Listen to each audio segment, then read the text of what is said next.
এবার তুফানগঞ্জের খবর দেখাবো। তুফানগঞ্জে পুরপ্রধান পদে আবার কৃষ্ণা ঈশ্বর অপসারিত হয়েছিলেন এবং তাকে তুফানগঞ্জে ফের পুরপ্রধান, রাজ্য নেতৃত্বের নির্দেশে কৃষ্ণাই ফের পুরপ্রধান। কথা বলবো প্রতিনিধি শুভঙ্করের সঙ্গে। শুভঙ্কর, কবে অপসারিত হয়েছিলেন, কেন হয়েছিলেন, তারপরে রাজ্য নেতৃত্ব কি নির্দেশ দিল?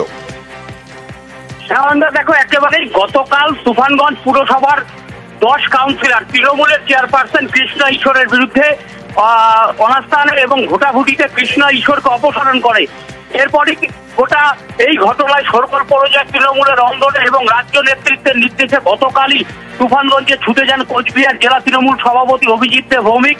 তিনি বিক্ষুব্ধ কাউন্সিলরদের নিয়ে বৈঠক করেন এবং এরপর আজ কোচবিহার জেলা তৃণমূল কার্যালয়ে রীতিমতো সাংবাদিক বৈঠক করে জেলা তৃণমূল সভাপতি দাবি করেন যে কৃষ্ণা ঈশ্বরী আগামীতে চেয়ারপারসন নির্বাচিত হচ্ছেন এবং তার পাশে যারা বিক্ষুব্ধ কাউন্সিলর ছিল তাদেরকে বসিয়ে জেলা তৃণমূল সভাপতি এই দাবি করেন।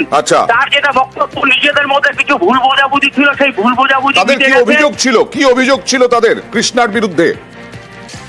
দেখো, বিক্ষুব্ধ কাউন্সিলরদের যে অভিযোগ, পুরসভার চেয়ারপারসন কৃষ্ণা ঈশ্বর যে কোনো উন্নয়নমূলক কাজে পুরসভার কাউন্সিলরদের সঙ্গে আলোচনা করেন না। তিনি নিজের ইচ্ছে মতো খেয়াল খুশি মতো পুরসভার কাজকর্ম করেন, অন্যান্য ওয়ার্ডে কাজকর্ম হয় না। এ নিয়ে দীর্ঘদিন ধরেই অভিযোগ ছিল। বেশ।